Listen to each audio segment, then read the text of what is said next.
Hi, welcome to Elektro Vox at Resistance Festival 2026. I'm joined with what might be my dream interview. Wow. Actually, is Solar Fake. So, thank you, Sven, ever so much for taking the time to talk to me. Of course. For anyone who lives under a rock or hasn't yet discovered you, could you tell us a little bit about who you are? Well, I've played in several bands before, Solar Fake, and I think well, for the older people, my first band was Dreadful Shadows from Germany. It's like goth rock stuff, and then Seraphine, and then I wanted to do something, I don't know, on my own, and something electronic, so I started Solar Fake. And yeah, it started. I think the first album came out in 2008 already, so it's a long time ago. Nearly a 20-year Nearly anniversary coming 20 up. years. Yeah, Wow. it's yeah, feels weird.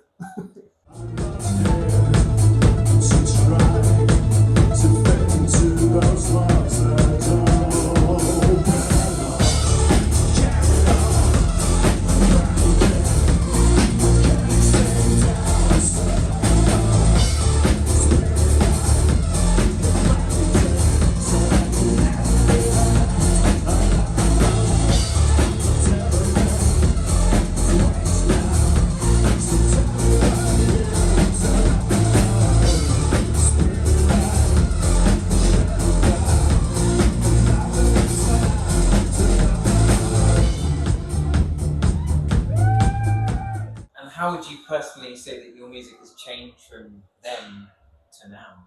Well, in the beginning, I had no experience in doing electronic music at all, so I was just figuring out how I can work with synthesizers and stuff. So I think the first album was really, I don't know. When I listen to it now, it sounds not like me, but I mean, of course, it's a part of me. So yeah, I think I always try to get better at what I'm doing.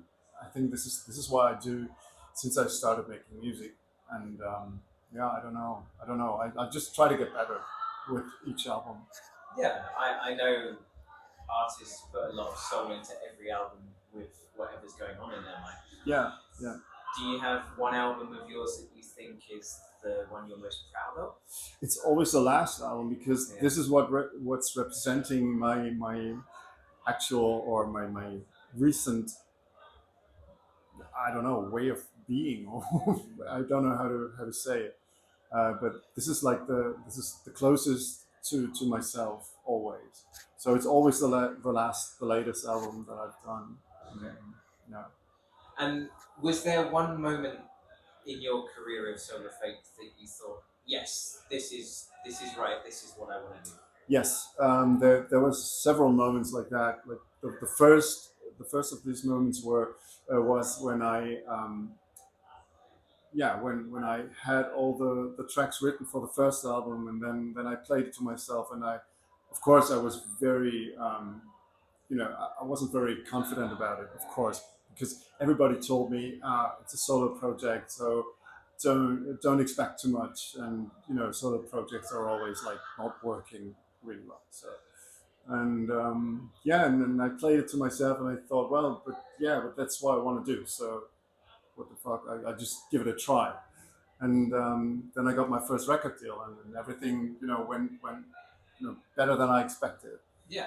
And then the second part was when I met Andre, or when I asked Andre. I know him from very early times in my life, and I asked him if he could join me for the live gigs, and that was really a milestone or a good decision because the live performance changed extremely in that moment. And then the next one was when I asked the drummer Jeans to join us as well, because that's really like making the live performance even crazier and Yeah. better and everything. I think every industrial artist is a little bit worried about adding in live drums. I know, but I think, well, I mean, if you hear or if you attend a show of Suicide Commando, it's so good. I mean, it's so much better than I think for live performances. It's just the best you can have is live drums because it's adding so much. I don't know, punk rock to it. Yeah, it does certainly add Yeah. a big layer of power. Yeah.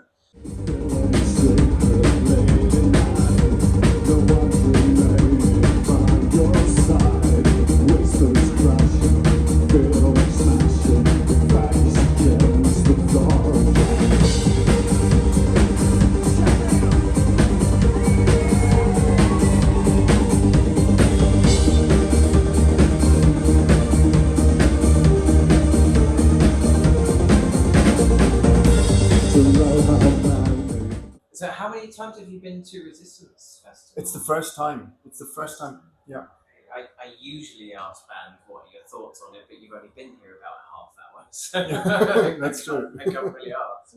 But I hope you have a wonderful experience. Yeah. Is there anyone playing tonight that you thought, oh yeah, I really want to see? Resistanz, for example, because I know the guys for a long time, and I'm always looking forward to see all the like as many bands as I can to just get inspiration and everything, and then find bands that I didn't know before. But today it's a little complicated because we were all so tired because we went out last night and we had to sleep a little. If you were to ever make a side project, Yes, what kind of genre of music do you think you would stray into? I really don't know. The thing is that I at the moment I don't really need a side project because I'm in full control of what I do with Solar Fake because I like do all the studio work, all the arrangements, all compositions and everything on my own, and I even do the label work on my own. So it's really my the thing that I really want, and if I want to change anything, I can do it with Solar Fake. Because I'm not afraid to add some changes to it as well because I know that it will always be me. So and everybody will notice that it's me. So I think the problem is when I played in the rock bands, that was like 5 people writing the music and then doing everything together, and that was a time when I felt I need to do something on my own. I need some project that is just me and no compromises, and Yeah, and I like that because I think in the UK there's always this kind of like little. It's not like a joke, but it's like a nice thing where anytime someone mentions Solar Fake, everyone's reaction is just like, Solar Fake. So it's like no matter what you do, you can't go wrong, basically. Yeah. Because I'm not trying to. I don't know. I'm not trying to follow any. I don't know anything. I just try to do my best and hope that people still like me. Yeah, I appreciate that. And what has been the best thing for you about Solar Fake over the years, and what's been the most challenging? Well, we had one show with a symphonic orchestra in Leipzig, and that was both. That was the most impressive thing, like in Gewandhaus, which is like a very famous classic music venue in Leipzig. It's really big, and so I was frightened to death in this moment, and I couldn't even enjoy it because I was so afraid to do something wrong or to just don't hit the note and everybody will hear it. But it was the most impressive thing and the most frightening and then weird thing for me. So imagine the amount of anxiety that comes with a whole orchestra. Absolutely. I mean, we went to a rehearsal before, and that was still okay because the orchestra wasn't really prepared, and they were like, very easy with everything. But then when it came to the real show, it was really frightening. Yeah. But it went well. It went well. Yeah. It went okay. Right, so I've had a couple of silly questions asked by people this year. So my friend Garlic Bread has asked every band, that's his name, Cool. has asked, what's your favourite dinosaur? My favorite dinosaur. Yeah. I have no clue about dinosaurs. I'm sorry. That's okay. I don't know. That's been a lot of reactions. All right. Yeah, I'm sorry. No, that's okay. And my friend Taz has asked, what's been the nicest public toilet that you've ever seen? Oh, we've seen a lot. We've seen a lot. For anybody who doesn't know, we usually do these video greetings after shows in the toilets of the venues. Okay. Yeah, because like the backstage or green room toilets are usually the place where it's silent. So we developed like it's not a fetish or something, but no, we've seen like everything from the worst to really the best. I think the best I've seen so far is in Leipzig in the venue Touching Time. Okay. This is really Leipzig. amazing. Yeah, in Leipzig.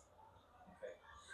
And what is your favorite thing about performing live? Oh, it's everything. It's really I really love to do that because, well, I'm not sure how it's going to be here tonight, but it's also like the usually there's one magic moment where you somehow unite with the audience and it's all just a big party and this is the moment that I'm addicted to. So this is what I always seek for. I'm sure you'll get that within the first I minute. really hope so. I hope so. I know you will. 'Cause, doing what I do, everyone always asks me about who am I looking forward to, and every time I ask them back, it's always you. Cool. So well, then let's hope. Let's hope. You'll be I'm actually a bit frightened as well because I mean we're playing last and I don't really like to play to play last band on a festival because like pressure. it's always better to be before the last like the band before the last, the co-headliner. I know what you mean. Yeah. So I think you'll be very similar. I really hope we will really try our best. Okay. And has there been a moment that you nearly gave up with Solar Fake? No. I mean, there were weird moments and moments where I wanted to change something, but there was never this moment where I wanted to give up. No. Because I think this is the thing that I want to do. This is my, I don't know. This is what I always wanted to do. Okay, well, that's good to hear. Yeah. Right. And another friend of mine, Hansa, has asked every band, apart from what you need to perform, what are the 3 most important things you bring with you every time? What I bring with me. Let me think. I have a hairdryer that I always bring. Very cool. Yes, it is because the hotel hairdryers usually don't really, they're not good. I always have my I have like a bag full of makeup. You don't see it now, but later on. Yeah. And bathing shoes. I don't know if you can say so. Like things you can use when you want to shower in a venue, for example. Yeah. And it's always better to wear something on your feet. Yeah. Perfect. And Rick asks a couple of questions here. He says, "It's your first gig in Sheffield. Do you remember your first gig in Sheffield?" Yes, it was with V&V Nation. I think it was 2012. We were supporting V&V Nation on their Automatic tour in the UK, and then we played exactly in this venue, in Corporation. Yeah. Because he very much remembers it fondly. Yeah. He also asks, when you sing the line "and nothing is left to blow," what do you mean? To blow up. Sure. Okay. There was no space for us, I thought. Yeah. Okay. But I have, I sometimes play with that. Blow up. Okay. Yes. All right. And otherwise, it would be no one. No. 2 final questions then. What is next in the world of Solar Fake? I'm just preparing the arrangements for our acoustic tour. We are just announced an acoustic tour in early 27. But it's only in Germany because it's a little complicated because we're 7 musicians and it's like with violin and cello and piano and guitar, acoustic guitar and acoustic bass and stuff. So yeah, that's what I'm doing now. And when I'm done with the arrangements, like in summer maybe, I will start writing new songs for our next album. Yeah. And lastly, do you have anything that you'd like to say to your fans? I'm a big fan of the UK anyway. So like always, I'm trying to spend my holidays here, and I love the language, and I love like everything about it, and I'm always happy to be here. And I really hope we can play another tour here someday. That would be wonderful. Yeah. Okay, well, thank you ever so much, Sven. It's been Thank you. a pleasure. And thank you everyone for watching. Yeah. Elektro Vox.